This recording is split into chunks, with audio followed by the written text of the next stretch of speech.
¿Alguna vez te has preguntado cuál es el capítulo más aterrador de la Biblia?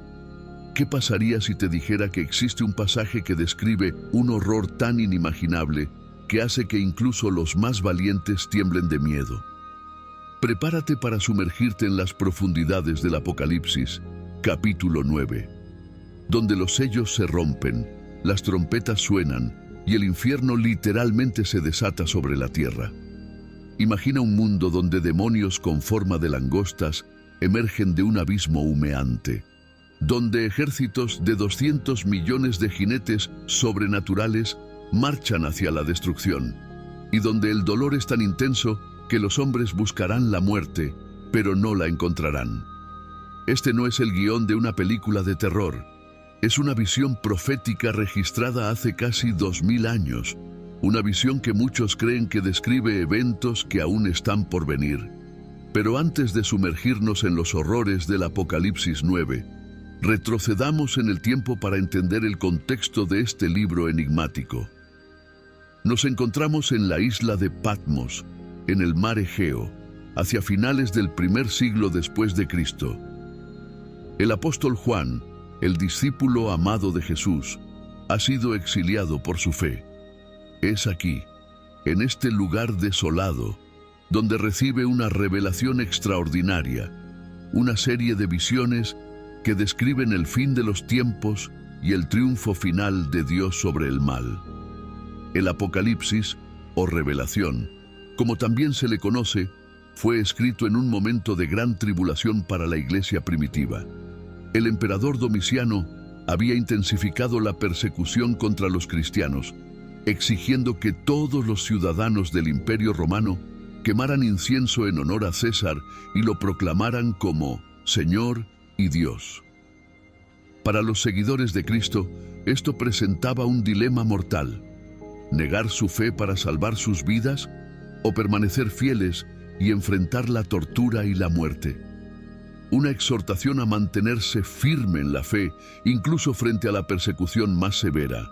Es un recordatorio de que, no importa cuán oscuro se vuelva el mundo, Dios sigue en control y su plan de redención se cumplirá. Ahora, mientras nos preparamos para sumergirnos en las aguas turbulentas del capítulo 9, te invito a abrir tu mente y tu corazón. Lo que estás a punto de escuchar puede desafiarte, puede inquietarte, pero también puede inspirarte a una fe más profunda y a una comprensión más clara del plan de Dios para la humanidad. ¿Estás listo para enfrentar las visiones más aterradoras del Apocalipsis? ¿Tienes el valor para mirar de frente a los horrores que se desatan cuando suena la quinta trompeta? Acompáñame en este viaje a través del capítulo más escalofriante de la Biblia y descubre por qué, incluso en medio del caos y la destrucción, hay una razón para la esperanza. El Apocalipsis, el último libro de la Biblia, es quizás el más incomprendido y, al mismo tiempo, el más fascinante de todos los textos sagrados. Su tema central no es la destrucción, como muchos creen, sino el retorno triunfante de Jesucristo y el establecimiento de su reino eterno. Es un libro de victoria, no de derrota, de esperanza, no de desesperación. A lo largo de sus páginas, el Apocalipsis utiliza un lenguaje simbólico rico y complejo. Bestias de 7 cabezas, dragones escarlata, una mujer vestida de sol. Estas imágenes pueden parecer desconcertantes a primera vista, pero cada una tiene un significado profundo. Son como un código que Dios usa para comunicar verdades eternas a su pueblo, especialmente en tiempos de persecución. En el corazón de este libro encontramos una serie de juicios divinos, representados por sellos, trompetas y copas. Hoy nos centraremos en las trompetas, específicamente en la quinta y sexta, que se encuentran en el capítulo 9. Pero antes, echemos un vistazo rápido a las 7 trompetas en su conjunto. Las trompetas en la Biblia a menudo anuncian la presencia y la acción de Dios. En el Apocalipsis, cada trompeta trae un juicio específico sobre la tierra y sus habitantes. 1. La primera trompeta trae granizo y fuego mezclados con sangre, quemando un tercio de la tierra. 2. La segunda trompeta causa que algo como una gran montaña ardiendo sea arrojada al mar, convirtiendo un tercio de este en sangre. 3. La tercera trompeta hace caer del cielo una gran estrella, envenenando un tercio de las aguas dulces. 4. La cuarta trompeta afecta a los cuerpos celestes, oscureciendo un tercio del sol, la luna y las estrellas. 5. La quinta trompeta, que examinaremos en detalle, desata una plaga de langostas demoníacas del abismo. 6. La sexta trompeta libera a 4 ángeles atados en el río Éufrates, que matan a un tercio de la humanidad. 7.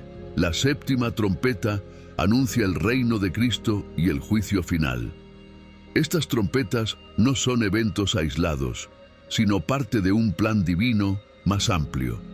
Representan los juicios de Dios sobre un mundo rebelde, pero también son un llamado al arrepentimiento. Cada desastre es una oportunidad para que la humanidad se vuelva a Dios antes de que sea demasiado tarde. Ahora, centrémonos en la quinta trompeta, también conocida como el primer ¡ay! Cuando suena esta trompeta, Juan ve algo extraordinario y aterrador. El quinto ángel tocó la trompeta, y vi una estrella que cayó del cielo a la tierra, y se le dio la llave del pozo del abismo. Y abrió el pozo del abismo, y subió humo del pozo como el humo de un gran horno, y se oscureció el sol y el aire por el humo del pozo. Apocalipsis 9, 1, 2. Es tan estrella caída no es un cuerpo celeste, sino un ser angelical, posiblemente Satanás mismo, o uno de sus ángeles caídos. Se le da la llave del abismo, un lugar de tormento y confinamiento para los espíritus malignos. Al abrir este pozo, libera una horda de criaturas demoníacas descritas como langostas. Estas no son langostas ordinarias. Juan las describe de una manera que desafía la imaginación. El aspecto de las langostas era semejante a caballos preparados para la guerra. En las cabezas tenían como coronas de oro. Sus caras eran como caras humanas. Tenían cabello como cabello de mujer. Sus dientes eran como de leones. Tenían corazas como corazas de hierro. El ruido de sus alas era como el estruendo de muchos carros de caballos corriendo a la batalla. Tenían colas como de escorpiones y también aguijones.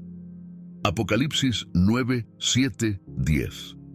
Estas criaturas tienen un rey sobre ellas, cuyo nombre es Abadón en hebreo y Apolión en griego, que significa destructor. Su misión no es devorar la vegetación como las langostas normales, sino atormentar a los seres humanos que no tienen el sello de Dios en sus frentes. El tormento que infligen es tan severo que las personas desearán morir, pero la muerte huirá de ellos. Este sufrimiento durará 5 meses, el tiempo de vida normal de una langosta. Es un recordatorio sombrío de que el juicio de Dios puede manifestarse no solo en desastres naturales, sino también en tormentos espirituales y psicológicos. Pero el horror no termina con la quinta trompeta. Justo cuando pensamos que las cosas no pueden empeorar, suena la sexta trompeta, trayendo consigo el segundo ¡ay! El sexto ángel tocó la trompeta, y oí una voz de entre los 4 cuernos del altar de oro que estaba delante de Dios, diciendo al sexto ángel que tenía la trompeta: desata a los 4 ángeles que están atados junto al gran río Éufrates. Apocalipsis 9, 13, 14. El río Éufrates, mencionado desde el libro de Génesis como uno de los ríos del Edén, ahora se convierte en el escenario de un juicio apocalíptico. 4 ángeles que han estado preparados para este preciso momento en la historia son liberados. Su tarea es aterradora: matar a un tercio de la humanidad. Pero estos 4 ángeles no actúan solos. Juan ve un ejército de proporciones inimaginables, y el número de los ejércitos de los jinetes era 200 millones. Yo oí su número. Apocalipsis 9:16, 200 millones de jinetes. Para poner esto en perspectiva, este ejército es más grande que cualquier fuerza militar en la historia de la humanidad. Y la descripción de estos jinetes y sus monturas es aún más aterradora que la de las langostas demoníacas. Así vi en visión los caballos y a sus jinetes, los cuales tenían corazas de fuego, de zafiro y de azufre, y las cabezas de los caballos eran como cabezas de leones, y de sus bocas salían fuego, humo y azufre. Apocalipsis 9:17. Estos no son soldados humanos ni animales terrestres, son seres sobrenaturales, armados con poderes infernales, cuyo propósito es traer muerte y destrucción a una escala sin precedentes. El fuego, el humo y el azufre que sale de sus bocas nos recuerda al lago de fuego, el destino final de los condenados. La magnitud de la destrucción es incomprensible. Por estas 3 plagas fue muerto la tercera parte de los hombres, por el fuego, el humo y el azufre que salían de sus bocas. Apocalipsis 9:18. 1/3 de la humanidad, miles de millones de personas, perecen en este juicio. Es una escena de devastación que supera cualquier guerra o desastre natural en la historia. Pero lo más sorprendente y trágico de todo esto es la respuesta de los sobrevivientes. Y los otros hombres que no fueron muertos con estas plagas, ni aun así se arrepintieron de las obras de sus manos, ni dejaron de adorar a los demonios y a las imágenes de oro, de plata, de bronce, de piedra y de madera, las cuales no pueden ver, ni oír, ni andar. Y no se arrepintieron de sus homicidios, ni de sus hechicerías, ni de su fornicación, ni de sus hurtos. Apocalipsis 9:20-21. A pesar de presenciar estos horrores inimaginables, a pesar de ver la mano de Dios moverse en juicio, la humanidad restante se niega a arrepentirse. Continúan en su idolatría, su inmoralidad y su violencia. Es un testimonio desgarrador de la dureza del corazón humano y de la profundidad del pecado que aflige a nuestra raza. Este pasaje nos plantea preguntas incómodas. ¿Qué se necesita para que la humanidad se vuelva a Dios? ¿Hay un punto de no retorno en la rebeldía contra el Creador? ¿Cómo puede un Dios de amor permitir tal sufrimiento? Amigos, antes de continuar con nuestra exploración del Apocalipsis, quiero hacer una pausa para invitarlos a profundizar más en estos temas. Si este video les está resultando impactante e informativo, por favor, no olviden suscribirse a nuestro canal. Además, activen la campana de notificaciones para no perderse futuros videos donde seguiremos desentrañando los misterios de la Biblia. Sus likes y comentarios nos ayudan a llegar a más personas con estos importantes mensajes. Sigamos adelante. Ahora, volvamos a nuestro estudio. El capítulo 9 del Apocalipsis nos presenta una visión aterradora del juicio divino, pero también nos revela verdades profundas sobre la naturaleza de Dios y la condición humana. En medio de estas visiones de destrucción y juicio, surge un tema crucial: el contraste entre aquellos que llevan el sello de Dios y aquellos que no. Este sello no es una marca física, sino una protección espiritual, una señal de pertenencia al rebaño de Dios. Y se les mandó que no dañasen la hierba de la tierra, ni cosa verde alguna, ni ningún árbol. El Apocalipsis menciona específicamente a 144,000 sellados de las tribus de Israel, pero también habla de una gran multitud de todas las naciones, tribus, pueblos y lenguas. Esto sugiere que la protección de Dios no está limitada por nacionalidad o etnia, sino que se extiende a todos los que ponen su fe en Él. En contraste con el sello de Dios, más adelante en el Apocalipsis, se nos habla de la marca de la bestia. Esta marca, a menudo interpretada como el número 666, representa la lealtad al sistema mundial opuesto a Dios. Mientras que el sello de Dios ofrece protección espiritual, la marca de la bestia promete seguridad material a costa del alma. Este contraste nos plantea una pregunta crucial. ¿A quién daremos nuestra lealtad? ¿Al sistema del mundo que promete comodidad temporal, pero conduce a la destrucción eterna, o a Dios, cuyo camino puede ser difícil, pero conduce a la vida eterna? Los juicios descritos en el capítulo 9 del Apocalipsis son aterradores, pero tienen un propósito. No son simplemente un castigo arbitrario, sino un llamado al arrepentimiento. Dios, en su misericordia, advierte a la humanidad de las consecuencias del pecado, dando oportunidades para volverse a Él antes del juicio final. Sin embargo, la respuesta de la humanidad es trágica. A pesar de estos juicios severos, muchos se niegan a arrepentirse. La pregunta es, ¿de qué lado estaremos? ¿Seremos contados entre los sellados por Dios? ¿O nos encontraremos entre aquellos que persisten en su rebelión? Estas visiones también nos recuerdan la soberanía de Dios.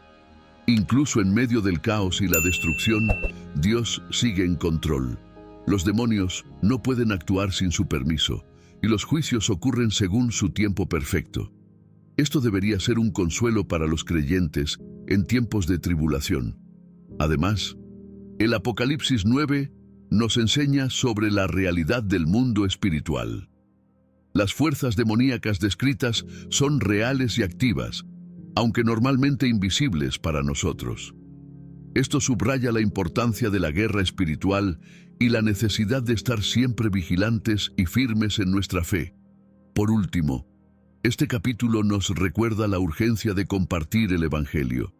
Si estas son las consecuencias del pecado y la rebelión contra Dios, ¿no deberíamos hacer todo lo posible por advertir a otros y guiarlos hacia la salvación en Cristo?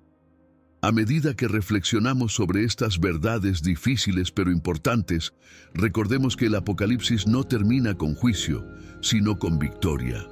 Al final, Cristo triunfa, el mal es derrotado, y Dios establece un nuevo cielo y una nueva tierra donde no habrá más muerte, ni llanto, ni dolor.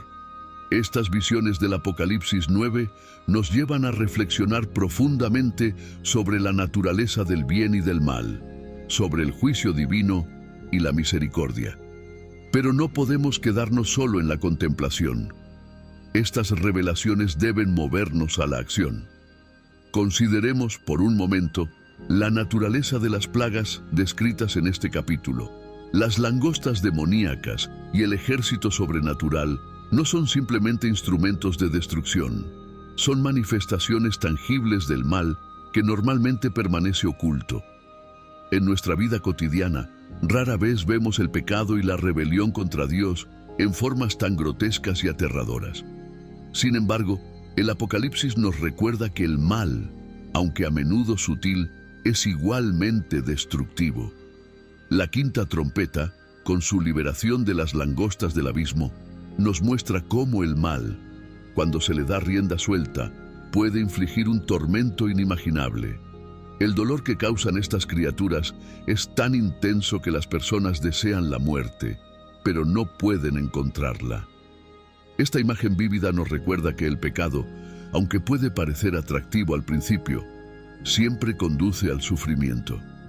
Por otro lado, la sexta trompeta y su ejército de 200 millones nos hablan de la magnitud del juicio divino.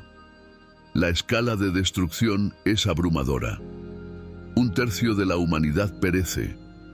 Esto nos obliga a confrontar la seriedad con la que Dios ve el pecado y la rebelión.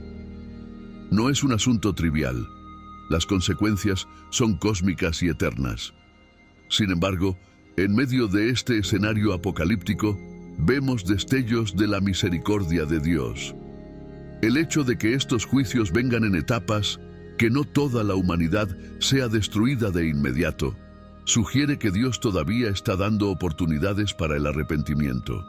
Cada trompeta, cada plaga, es tanto un juicio como una advertencia, un último llamado a volverse a Dios antes de que sea demasiado tarde. La respuesta de la humanidad a estos juicios es quizás lo más desconcertante de todo.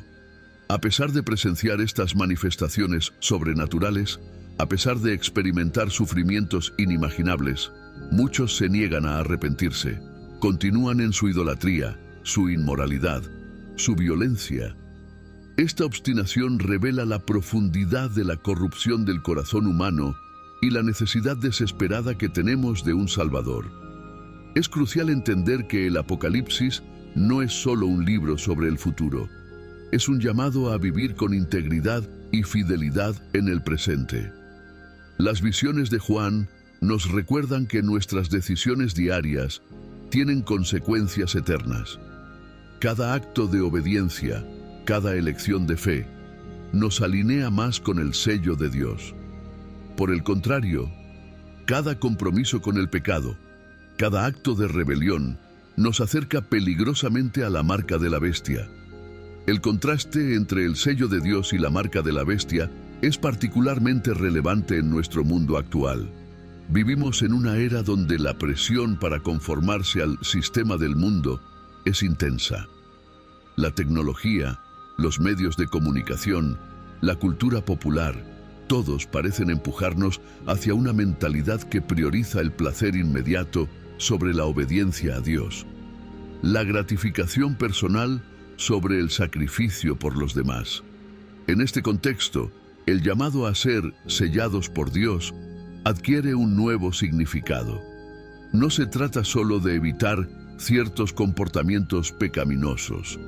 Se trata de una transformación completa de nuestra mentalidad y estilo de vida. Significa resistir la corriente de una cultura que a menudo se opone a los valores del reino de Dios. El Apocalipsis 9 también nos recuerda la realidad del mundo espiritual. Las fuerzas demoníacas descritas no son meras metáforas o símbolos, son entidades reales y activas, aunque normalmente invisibles para nosotros. Esto subraya la importancia de la guerra espiritual en la vida del creyente, como Pablo nos recuerda en Efesios 6:12, porque no tenemos lucha contra sangre y carne, sino contra principados, contra potestades, contra los gobernadores de las tinieblas de este siglo, contra huestes espirituales de maldad en las regiones celestes. Esta conciencia del mundo espiritual debería motivarnos a estar siempre vigilantes, a ceñirnos con la verdad, a vestirnos con la coraza de justicia, a tomar el escudo de la fe y la espada del Espíritu, que es la palabra de Dios. Efesios 6, 14, 17. La batalla descrita en el Apocalipsis no es solo un evento futuro, es una realidad presente en la que cada creyente está involucrado. Además, el Apocalipsis 9 nos recuerda la urgencia de compartir el Evangelio. Si estas son las consecuencias del pecado y la rebelión contra Dios, ¿no deberíamos hacer todo lo posible por advertir a otros y guiarlos hacia la salvación en Cristo? Cada persona que conocemos, cada interacción que tenemos, es una oportunidad para compartir la esperanza que tenemos en Jesús. Es fácil sentirse abrumado por la intensidad y la severidad de las visiones del Apocalipsis. Pero debemos recordar que este libro no termina con juicio, sino con victoria. Al final, Cristo triunfa, el mal es derrotado, y Dios establece un nuevo cielo y una nueva tierra, donde no habrá más muerte, ni llanto, ni dolor. Esta esperanza debe ser el ancla de nuestras almas en tiempos turbulentos. No importa cuán oscuro se vuelva el mundo, no importa cuán intensos sean los ataques del enemigo, sabemos que la victoria final ya está asegurada en Cristo. Como escribió Juan más adelante en el Apocalipsis, el que da testimonio de estas cosas dice: ciertamente vengo en breve. Amén. Sí, ven, Señor Jesús. Apocalipsis 22:20. A medida que concluimos nuestro estudio del Apocalipsis 9, es importante recordar que este capítulo, a pesar de su naturaleza aterradora, es parte de un mensaje más amplio de esperanza y redención. Sí, habrá juicio, y sí, el mal será expuesto en toda su horrible realidad. Pero todo esto es parte del plan de Dios para establecer su reino eterno, un reino de justicia, paz y amor. Como seguidores de Cristo, estamos llamados a vivir a la luz de esta realidad futura. Esto significa vivir con integridad, amar a nuestro prójimo, buscar la justicia y, sobre todo, mantener nuestra confianza en Dios, incluso en los tiempos más oscuros.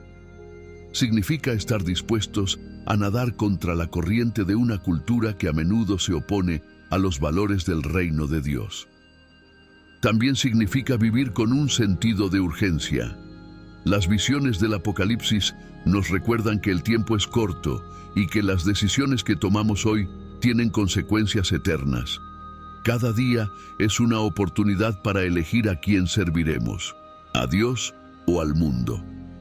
Finalmente, el Apocalipsis 9 nos recuerda la importancia de la comunidad de fe. En tiempos de tribulación, necesitamos el apoyo y el ánimo mutuo. La Iglesia, el cuerpo de Cristo, está llamada a ser un faro de esperanza en un mundo oscuro, un lugar de refugio y fortaleza para los creyentes y un testimonio vivo del amor y la gracia de Dios para los que aún no creen. Que estas reflexiones sobre el Apocalipsis 9 nos impulsen a una fe más profunda, a una mayor dependencia de Dios y a un compromiso renovado de vivir para su gloria, sin importar las circunstancias que nos rodeen. Que podamos decir, junto con el apóstol Juan: «Ven, Señor Jesús». Amigos, hemos llegado al final de nuestro viaje a través del Apocalipsis 9. Espero que este estudio haya sido tan impactante e iluminador para ustedes como lo ha sido para mí. Si este video les ha sido útil, por favor, no olviden darle like y compartirlo con otros que puedan beneficiarse de esta enseñanza. Sus comentarios son muy valiosos para nosotros. ¿Qué parte del Apocalipsis 9 les impactó más? ¿Cómo creen que estas verdades pueden aplicarse a nuestra vida diaria? Compartan sus pensamientos en la sección de comentarios abajo. Y si aún no lo han hecho, los invito a suscribirse a nuestro canal para más contenido bíblico profundo y relevante. Juntos, podemos crecer en nuestro entendimiento de la palabra de Dios y en nuestra fe. Que Dios los bendiga y los guarde hasta que nos encontremos nuevamente en nuestro próximo video. Hasta pronto.